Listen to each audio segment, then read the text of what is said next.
We've got the undefeated WBC heavyweight champion of the world with us right now, leader of the Bomb Squad, Deontay Wilder. How's it going, man? I'm doing good. How about you guys? We're doing good. Doing well. A little over 48 hours until the big fight. How are you feeling right now? What's your mindset? Man, I'm feeling amazing right now. I just, it's just been a great feeling to be where I am, the positioning that I'm in. I'm in a position where I'm able to bless fighters, especially fighters like Luis Ortiz, I consider one of the most dangerous fighters, in the heavyweight division. That's why he haven't gotten, high opposition to face him. He's always had to settle with lower opposition because of his intellect in the ring and how you have to really strategically move with him. If I feel this way come Saturday night, I'm just telling people don't blink. But that's all I can expect from. That's what people can expect from me is exciting fights each and every time, feeling great. Ortiz even look great, you know what I mean? And as a champion, that's what I want to see. Him looking good, him feeling good, I'm looking good, I'm feeling good, and all combined together is equal out into a great fight. Now, I've seen you tirelessly do interview after interview this entire week, and really the weeks leading up to this camp.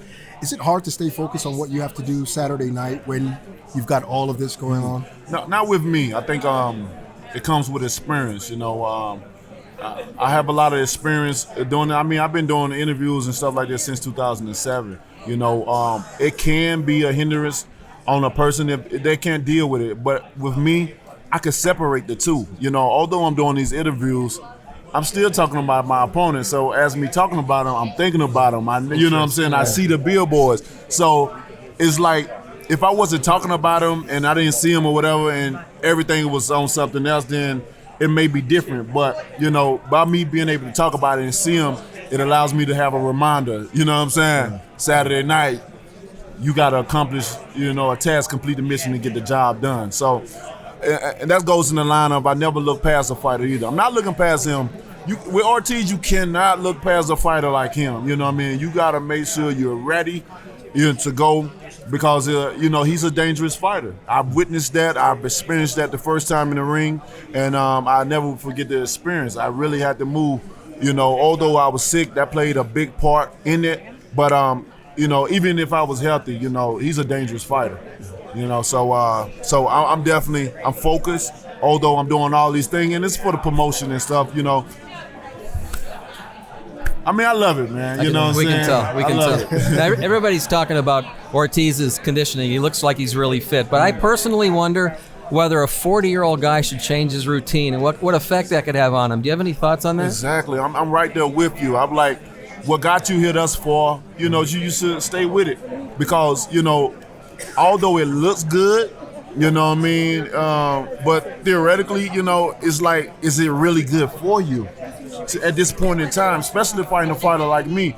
I think, to get world-class training like that, as far as strength training and stuff like that, he should have did that the fight before this one, so his body can get acclimated, to what he was going through. Mm-hmm. Now that he's 40 and he's taking his body through, so much putting on his body. He's taking his body through all that pressure, all that pain. You know what I mean? World-class training like that. I don't think it's gonna be good for his body. He might be a little bit more tired than the first time.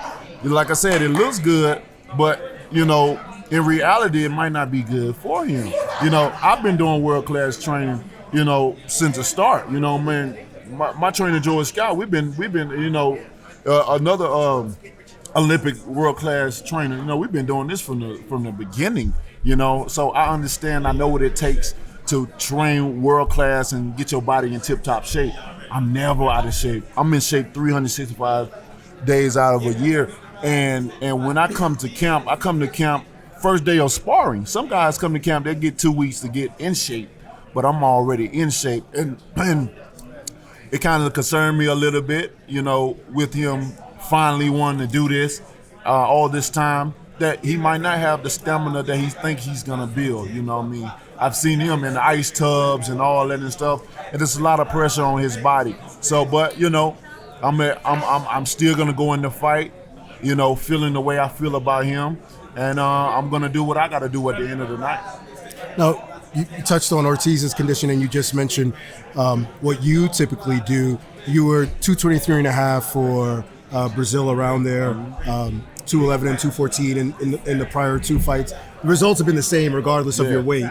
But is that something that you worked on in this camp, maintaining a certain weight or gaining more or anything like that? You know, I really don't worry about weight at this point in time in my career. You know, that's what makes me special as a heavyweight and as a champion in the division. Yeah, I say I'm the most exciting fighter in boxing, period, because of two things that say, it's a lot of things, but two things separates me from the rest of the guys. What other fighter you can name that a fighter got 10, 20, 30, 40, 50 pounds heavier than you, and y'all still knocks him out? What other guy you know that knocks out all his opponents like I do? You know what I mean? And with that being said, that what differentiate me from the rest of these guys, you know, because nobody ain't finna fight nobody 10, 20, 30, especially 50 pounds heavier than them. They're like, he's too big, you know. I can explain that. Man, it's just God-given. You know, that's the only way that I can explain it, because even when I knock guys out, still, you know, when I go back and look at it, I'm like, even you. Even me, I swear. So like, do we. It's like, wow. But then when I go back and look at videos and stuff, even interviews, I'm like, although I'm the one that did it, you know, or said certain things, when I go back, I look at it as a fan point of view of myself. Like, if nothing ever happened, I'm always going back laughing at myself and saying, you know, that man, he's crazy. That guy's crazy. Or looking at knockout, I'm like, wow, you know, that was amazing. You know, but I'm just happy just to be here at this point in time in my life on this platform. Like I said, I'm in a position of blessing. And when you look at Luis Ortiz, all the things that he's been through, defecting from his country, he could have got eaten by sharks, you know, traveling the ocean, he got kidnapped, and now he's here, all to provide a better life for his family, for his daughter, you know, and I just feel real happy to being able to bless a guy like that, you know, with the opportunity. Not only one time, but the second time around. When people say I'm crazy, I am crazy. I guess that's why my last name Wilder, you know. And when I look at it, I only have 6 years left, like I've been saying, I've been putting out there, and I'm pretty solid on that. But when I look at it, the landscape of boxing as a whole, as my career unfolds, I just want to display the greatness of myself. I want to be able to, when I leave this sport, I want people to say Deontay Wilder was the best that ever did it. He was the man of his word, you know, and he blessed a lot of, he fought great fights, you know, obtaining the title until the end of it. And that's all I ever want. You mentioned you have 6 more years left. You want to prove your greatness, but taking your name out of it, if there was a fighter and we said he's the longest reigning heavyweight champion, he's 41-0 with 40 knockouts, wouldn't he already be a Hall of Famer? Wouldn't you say you've already proven your greatness? I would say so. You know, many people have different opinions. You know, you can do 99 things right in this world, and the one wrong thing you do, people or criticize you or that, you know, or you can satisfy 99 people in the world, or it's always gonna be that one person that's not satisfied.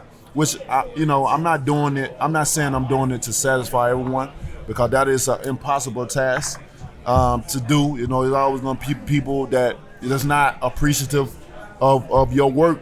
You know, that's in everyday life. That's just not in boxing. That's just in you guys' line of field. That's in, you know, everyone's job that they does. There's always going to be someone that don't appreciate what you do. And for me, I just, you know, it's all about my family and myself, you know what I mean, how I feel or what I've come to. But if I seen a guy with all those, you know, wins and knocking out guys like that, I'd be like, man, you know, he's, you know, hands down, definitely going to the Hall of Fame for sure. But, you know, personally myself, I feel I got a lot of things to accomplish in the heavyweight division, and I got a long way to go. I got a lot of things to do, and I got a long way to go. And these next 6 years, I'm dedicating myself to accomplishing everything I set to accomplish.